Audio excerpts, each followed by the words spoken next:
전후에서는 원나라의 건국자가 고려 황제 원정이라고 했습니다. 현재 역사는 몽골의 원나라가 현 차이나를 통치했다고 했습니다. 어떻게 생각하시는지요? 고려의 황제에게 붙는 칭호 충은 몽골에 충성한다는 것이 아니라 충청도 충주의 군명의 중원으로 천하의 중심 중국 중화라는 얘기입니다. 같은 내용을 두고 나랏돈 받고 있는 사학과 교수들은 고려를 몽골의 신하로 만들었고, 나랏돈 10원 하나 받지 않는 아리아넥스는 고려를 황제국인 원나라로 만들었습니다. 아마도 고려를 몽골의 신하로 만든 사람들은 고려가 자신들의 조상이 아닌 것입니다. 원나라와 고려 왕조 비교. 동일한 시기에 고려는 폐위와 복위가 반복되는 왕위 계승에 혼란이 생기고, 원나라는 반세기 동안 황제가 수시로 바뀌며 공의 상태도 있었다고 합니다. 즉, 원나라가 고려로 동일한 역사를 쪼개서 하나는 현 차이나 역사로 또 하나는 반도의 역사로 주작이입했던 것입니다. 충렬왕. 상기의 내용 중 충선왕이 왕비 개국대장 공주의 무고로 국인을 빼앗기고 원나라로 가자 다시 왕위에 올랐다는 내용이 무슨 뜻인지 도저히 이해가 가지를 않습니다. 위키백과의 신뢰성에 많은 문제가 있는 것 같습니다. 자, 그러면 국인을 빼앗은 개국대장 공주의 정체를 밝혀봅시다. 상고사에 등장하는 요는 제오 도당으로 주나라 모왕이 추나를 평정하고 각 제후들에게 봉지를 하사하는 장면을 인용하겠습니다. 주나라 모왕은 성스러운 손자들을 기리는 의미에서 흰농의 후손을 초해, 황제의 후손을 축에, 요의 후손을 계에, 순의 후손을 진에, 우의 후손을 기에 각각 봉하고 보상했다고 했습니다. 요의 후손을 계에 봉했다고 합니다. 이곳이 계국으로 계의 위치를 확인해 보겠습니다. 진시황을 암살하려 했던 태자당과 형과. 연나라에서 연시가 탄생하는 것은 성씨족보의 기본으로 계 땅이 연나라의 도성이라고 합니다. 연시는 중국 범양에서 기출된 성씨라고 합니다. 범양이란 어디일까요? 왕후천 축국전을 인용합니다. 다음 사전의 발음을 그대로 베껴옵니다. 판양. 범양이라고 표기했는데 그 발음이 판양 혹은 한양이랍니다. 뭔가 이상한 느낌이 일어나지 않습니까? 범양은 바로 한양, 함양을 부르던 이름이었던 것입니다. 이곳 연나라와 깊은 인연이 있는 분이 조선의 연산군으로, 한양인 연나라에서 왕을 하다가 연산군으로 강빙되어서 교동에 유폐되었던 것입니다. 계가 연나라의 도성으로 나오는 곳으로 봐 계는 한양에 포함되는 지역입니다. 계 지명과 계시성은 일치되어 움직입니다. 개국대장 공주란 한양을 봉지로 가지고 있었던 제후의 공주였던 것으로, 어떻게 감히 일개 제후의 딸이 황제의 국인을 빼앗을 수가 있을까요? 웃기는 얘기입니다. 공민왕과 노국공주. 공민왕이 원의 영경에 볼모로 갔다고 그랬는데 실상은 영경을 봉지로 가지고 있었던 것입니다.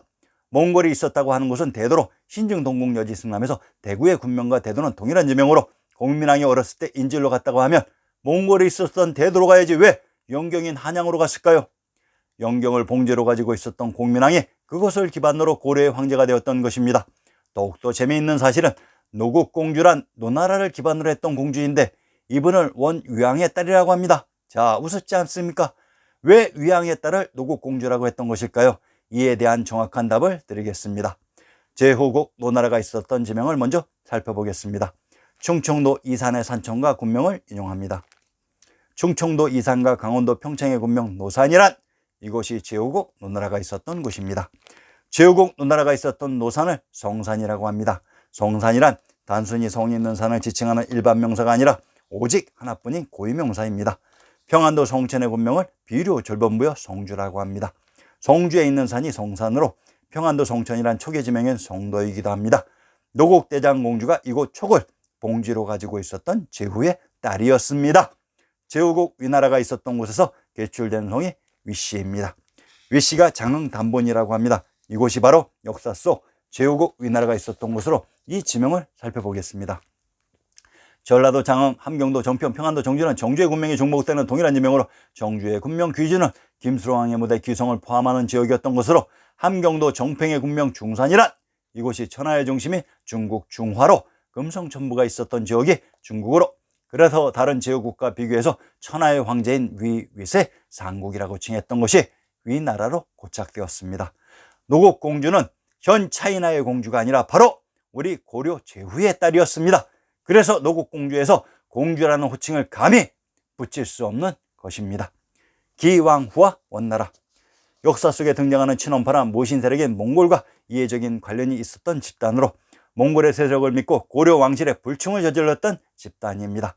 대표적인 예가 기왕후로 천하의 왕후란 단 하나 고려 왕실만이 사용할 수 있는 명칭이었으나 고려인 원나라의 역사가 몽골로 이식되면서 몽골의 칸이 황제로 둔갑하였던 것으로 기황후란 명칭은 잘못된 것입니다. 고려와 몽골의 관계가 바르게 정립되면서 몽골의 정체는 고려 왕조를 수호하는 무신 세력군을 벗어날 수 없었다는 사실을 꼭 명심 바랍니다. 몽골의 무신 세력들을 믿고 고려 왕실에 불충한 기씨 일당이 제거되었는데도 몽골은 아무것도 할 수가 없었습니다. 고려가 바로 황제이기 때문입니다. 공양왕. 저자는 역사 소설지 쓰러져가는 나라의 지명을 자세히 밝히지 않고 건국되는 나라의 과정을 통해 지명을 밝히므로 고려 말에 있었던 역사와 지명의 정체는 조선의 개국 역사에서 모든 지시를 밝혀놓고 있습니다. 고려의 마지막 황제이신 공양왕의 일대기를 요약하며 송원을 마무리 짓고자 합니다. 상기의 문구 중 배불숭유론의 정체, 공양왕이 추방된 간성군과 공양군, 그리고 능인 고릉의 지명을 밝히면서 마무리 짓고자 합니다. 배불숭유론. 황해도 문화연의 군명이 유주로, 평안도 자산과 황해도 문화는 문성의 군명이 중복되는 동일한 지명입니다. 황해도 문화의 산천조를 인용합니다. 황해도 문화연의 산천에 나오는 9월, 아사달, 증산, 삼위 태백은 환웅천왕의 신시개천이 있었던 곳으로 이분이 바로 불교 본전불이 주인공이신 비로자나 부처님이십니다. 황해도 문화연의 묘전조를 인용합니다. 환웅천왕이란 비로자나 부처님으로 불교에서 말하는 석가모니로 이분과 당군왕금의 무덤이 이곳에 있었다고 합니다. 불이란 밝음으로 불교란 밝은 가르침이기도 합니다. 이러한 신시개천의 무대를 또한 유교의 유주라고 합니다. 즉 불이 유였던 것으로 동학에서는 유불선을 하나의 동일한 실체였다고 합니다. 향산유랑가에 나오는 천지개벽후에 산천이 잠겨시니 오학은 조정이요 사해는 근원이라 백두산 일지맹이 동으로 흘러내려 묘향산이 되었으니 북방의 제일이라 일국지 명산이며 재불지 대찰이라의 구절은 선명하게 그림이 그려집니다. 이 곤륜산맥의 일지맥이 동으로 흘러내려 오로봉이 된 것이 묘향산인 것으로, 그래서 그 묘향산이 일국지 명산이고 재벌지 대찰인 것입니다. 재벌지 대찰은 여러 부처님들의 주석체라는 것이며 여기가 바로 원 불교의 발상지이며 그 원류가 된다는 말입니다. 이 신시개천의 무대를 촉이라고 했습니다. 충청도 공주의 고족을 인용합니다. 고유성, 유성현 동쪽 사리 광도원 옆에 있다고 했습니다. 황해도 문화의 군명 유주에 있는 성이 유성으로 충청도 공주를 옛 유성이라고 합니다. 충청도 공주의 부르편을 인용합니다. 충청도 공주에 있었다는 용담에 대해서는 전라도 남원을 인용합니다. 충청도 공주와 전라도 남원에 용담이 있었다고 하니 이 둘은 동일한 지역이었던 것으로, 그래서 현재 팔도는 조작이라는 사실입니다. 전라도 남원의 군명이 용성으로 천왕님인 부처님이 계셨던 곳이라고 했습니다. 유와 불은 동일한 가르침이었는데 역사가 조작되면서 이질적인 존재로 전락해버렸던 것입니다. 고려의 불교가 바로 조선의 유교이며 선도입니다. 조선의 모든 황제들은 궁궐에 절을 세워놓고 불가에 기의했습니다. 간성군과 공양군. 강원도 간성과 수원은 수성의 군명이 중복되는 동일한 지명으로 수성, 수원이 사해의 근원이 역사 속의 촉이라고 했습니다. 공양왕이 추방된 간성을 동안 공양군이라고 합니다. 공양군이란 공양이라는 땅을 봉지로 받은 것으로 공양왕이 황제에서 군으로 추락했던 것으로 공양의 지명을 살펴보겠습니다. 공양이라는 땅에 있는 능이 공릉입니다.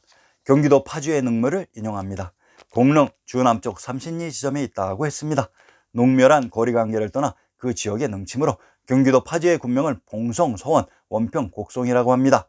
원평이란 강원도 원주와 동일한 군명으로 원주의 군명 성안은 촉인 성도와 동일한 지명으로 간성이 촉의 지명이었으니 공양 역시 촉의 지명이었던 것입니다. 고릉, 공양왕의 능인 고릉이 경기도 고양시 원당읍에 있는 곳과 강원도 삼척시 근덕면에도 공양왕릉이 있다고 했습니다. 그러면 공양왕이 최후를 맞은 강원도 선척부가 바로 고양이었던 것입니다. 고양이라는 지명에 있는 능이 고릉이 됩니다. 고양은 천왕님과 천하의 중심 천부가 있었던 곳의 지명이라고 했습니다. 그러면 고릉이 또 있었다고 하는 강원도 삼척의 지명을 살펴보겠습니다. 강원도 삼척의 성곽을 인용합니다. 옥원성, 옥원역 곁에 있다고 했습니다. 옥원, 옥주, 옥구는 동일한 지명을 다르게 표시하는 방식입니다. 옥천, 옥구, 옥주는 동일한 지명으로 옥주를 옥산이라고도 합니다. 옥산에 있는 하천이 옥천입니다. 신시개천의 무대 오로봉은 나무가 없는 돌산으로 옥같이 반들반들하다고 해서 옥산이며, 그래서 흰머리 종산인 히말라야의 백두산이라고 했습니다.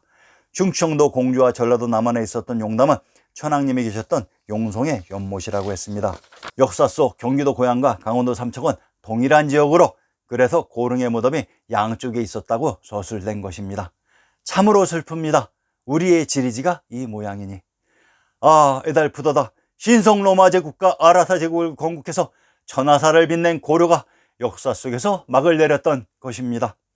다음 회부터는 명청조선의 역사를 밝혀드리겠습니다. 많은 관심과 구독 부탁드립니다. 감사합니다.